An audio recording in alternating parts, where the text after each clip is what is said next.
سلام، ما دکتر نوید خپلواک هستم. موضوع بحث ما بر امروز اوبسیتی یا چاقی است. خب، تجمع شحمیات زاید در بدن، خصوصا شکم، باسن و ران ما عبارت از چاقی است. خب چی زمان چاقی به وجود میه؟ زمانی که استفاده بی‌مورد و بیشتر از شحمیات دوام بتیم و در پهلوی شحمیات استفاده شده را به مصرف نرسانیم. یعنی اینپوت زیاد است، ما منابع شحم بیشتر استفاده میکنیم، ولی یوتیلایزیشن یا مصرف از این شحمیات توسط وجود کم است. خب چی باید صورت بگیره؟ شحم زیاده به زور داخل وجود خود میبریم و میخوریم، مینوشیم، میخوابیم. اعضای وجود هم ناچار است اینا را ذخیره میکنه. استوریج یا ذخیره کردن همین شحمیات است که سبب اوبسیتی یا چاقی میگردد. چاقی تنها یک وضعیت وجود نیست، بلکه مادر امراض یا مام آف ایلنس. تمام امراض میتونیم توسط امی چاقی به بدن خود توفه بدیم. عادت بخو، بنوش، خوک و خصوصا چربی اینا میتونه طاقت فرسا و حتی در بعض موارد کشنده باشه. اگر بعض اوقات اینپورت یا خوردونوش شحمیات زیاد است، اما utilization insufficient یا کافی نیست، این به مرور زمان سبب چاقی یا اوبسیتی میگردد. اینا خود کسایی هستند که اگر وزنشان کم بیشتر شد، استیوارترایتس یا التهاب زانو را پیدا کردن، دیگه خوردن و نوشیدن دوام میته و به خاطر که از درد زانو جلوگیری کنه گشت و گذار توقف میته. اینا کسایی هستند که بالاخره میره به طرف اوبسیتی. ای اوبسیتی یا چاقی قابل جلوگیری است اگر از خود یک کم تحرک به خرج بردیم. به هر حال فاکتورهای خطر برای چاقی چی است؟ کیها در معرض خطر چاق شدن قرار داره؟ ریسک فاکتورز یا فاکتورهای خطر. خب اگر در بین جنس مرد و زن مقایسه بکنیم، در جوامع ما بیشتر فیمیل یا طبقه اوناس به چاقی روبرو میشن نسبت به طبقه مذکر. ریسک یا خطری که چاقی را به وجود میاره، سیدنتری لایف استایل یا زندگی که فقط بخو بنوش خوکو باشه، و یا زندگی که خوردن و استفاده از منابع را زیادتر داریم اما بنا به نوع مصروفیت که داریم نمیتونیم بگردیم ورزش کنیم. یکی از علتهای عمدهش این نوع زندگی است. خب اگر میخوریم، مینوشیم و بیشتر هم از منابع شحمی استفاده میکنیم و در پهلوش مصرف نمیرسانیم، مسلما اینا جذب وجود شده و ذخیره میشه، بالاخره چاقی را به وجود میاره. برآمدن شکم، چاق شدن و برآمدن باسن و ران و قسمت های دیگه بدن، اینا همش بنابر تجمع شحمیات زاید به وجود میاره. خب عادت های مثلا سرکدیم ریدم یا بعضی ها هستن که خواب درست نداره، از طرف روز میخوابن و از طرف شبم بیدار هستن. اینا فقط نان خود خیلی هم ناوقت میخوره و وقتی میخوابن هیچ تحرک از خود به خرج نمیته، بالاخره اینا سبب چاقی میگرده. پولیفیجیا یا خوردن زیاد، پرخوری، بالاخره در نهایت میتونه سبب وزن زیاد ما بگرده. در پهلوی این همه بعضی از حالات و امراض طبی medical disorders میتونه سبب چاقی بگرده.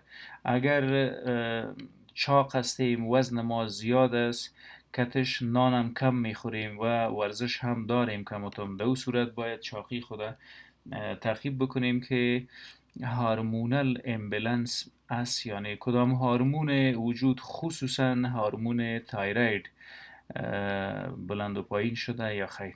اگر هورمون تایروید یا تیروید از حالت نرمال پایین شوه، هایپوتایرایدism به وجود بیاید.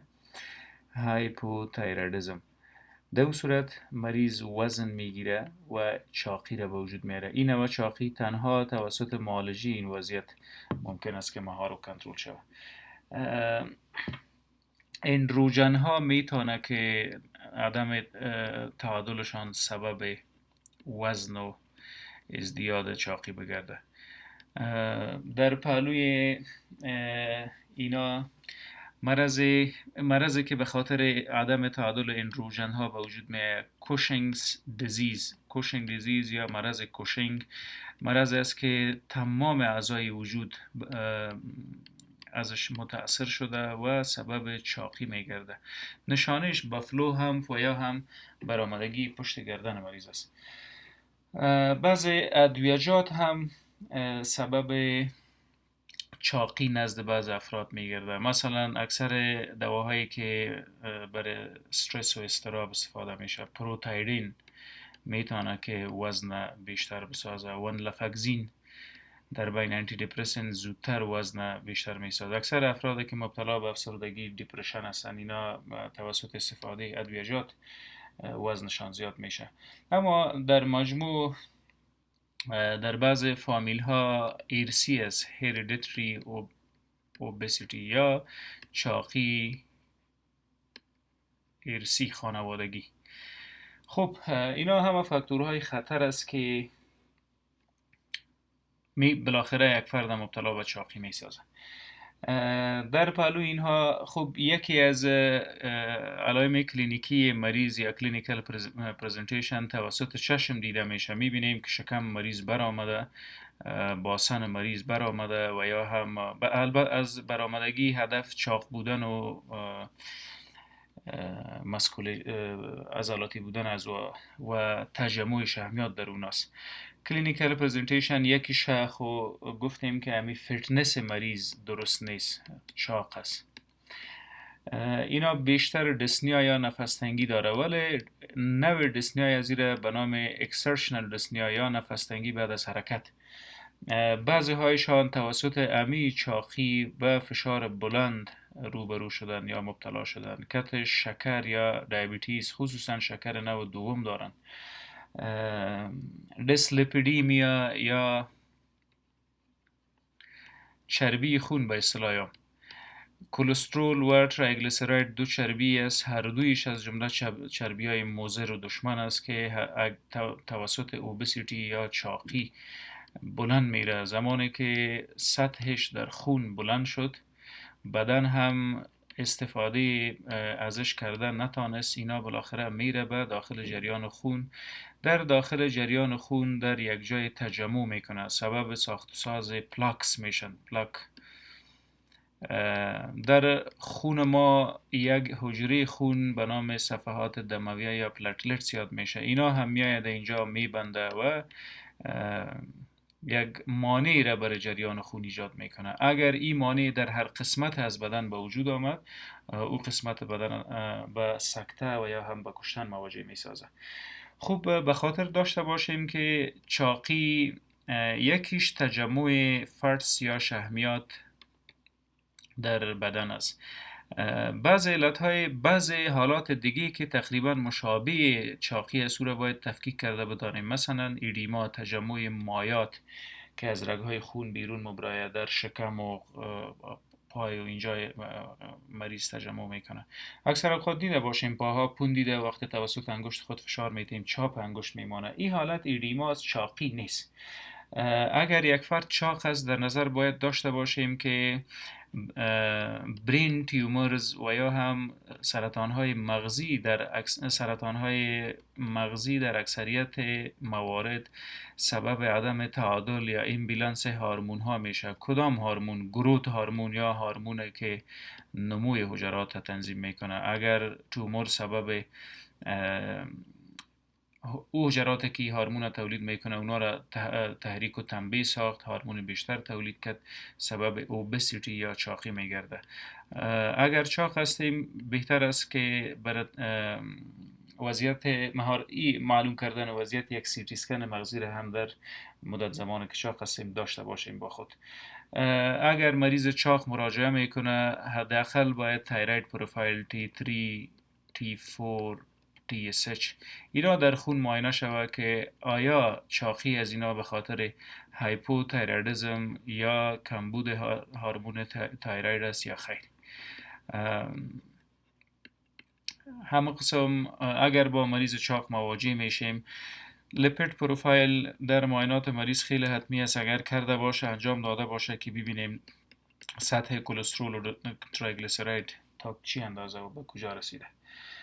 خب اگر وضعیت مهار نکنیم، یک فرد چاق باشه و اما تو زندگی را دوام بده، چی اتفاق بد ممکن است بفته و کدام خطرات در راست متاسفانه مریض تهدید میکنه؟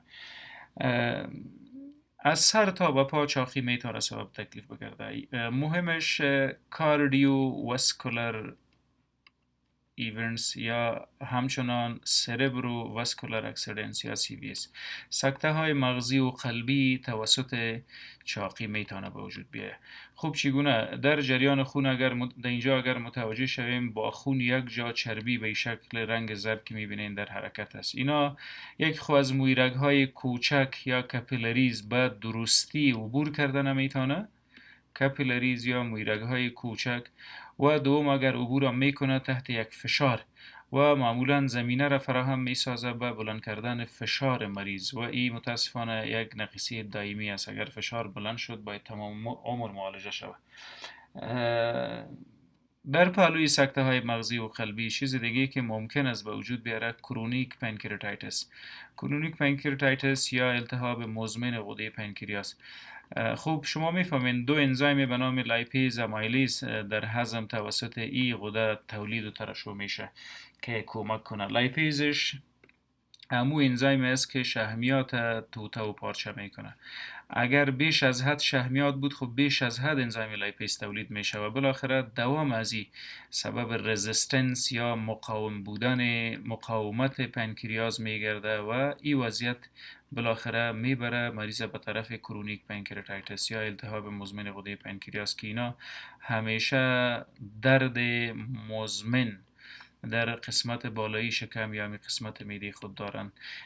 سالهای سال دوا و انتیبیوتیک میخورن بر معالجه معده، ولی حقیقت این است که تکلیف داره تو موارد در غده پنکریاس میباشه. خب چگونه این وضعیت معالجه بکنیم؟ ببینین برای معالجه این وضعیت اگر اینپوت زیاد است، خوردن و نوشیدن مریض زیاد، اما در مقابل گشت و گذار مریض کم است یا هر فرد نه مریض، اینا بالاخره مساوی میشه به چاقی یا اوبسیتی. معالجه این وضعیت اگر بکنیم، خوب بهترین معالجه از این حالت اکسرسایز یا ورزش است. بخوریم، بنوشیم و سرخود رحم کنیم، بگردیم که به این مرض چاقی یا مادر امراض مبتلا نشیم.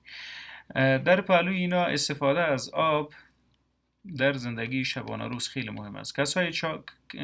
کسایی که چاق هستن آب بیشتر بنوشند که این تئوری ها ثابت شده است که آب نوشیدن زیاد سبب کاهش وزن میگرده، خصوصا در افراد چاق. بهترین ورزش دوامدار است. اگر 10 دقیقه هر روز بعد از خیستن از خواب شکم خالی بدویم، رنینگ، و هر روزی کار کنیم، در کمتر از 1 سال ما چاقی خود به شکل صحی از بین میبریم. بعضی ها هستند که تحت اثرات بعضی موارد و بعضی حالات میآید زودتر سراسیمه شده ورزشش شروع میکنه، ورزش خیلی ثقیل 5-6 روز ورزش میکنه، بالاخره بعد از اون میره پشت کار خود. شما ورزش را انتخاب بکنین که ممکن باشه و همه روزه. از ادویجات اگر نام ببریم برای مهار کردن یا پایین آوردن سطح تریگلیسیراید، از ادویجات فینوفبریت استفاده میشه. فینوفبریت از خانواده استاتینز برای مهار کردن هر دو حالت، بلند بودن چربی جگر و چربی خون یعنی کلسترول و LDL استفاده میشه. در استاتین ها اتروواستاتین و روزواستاتین اینا ادویجات هست که بیشتر استفاده میشه. ولی باید به خاطر داشته باشیم کسایی که کمزوری جنسی داره، اونا از واستاتین ها باید استفاده بیشتر نکنه. از دواهایی که ضد چربی خون هستن باید ورزش کنه، آب بنوشه که واستاتین ها کمزوری جنسی را بیشتر تر می سازه.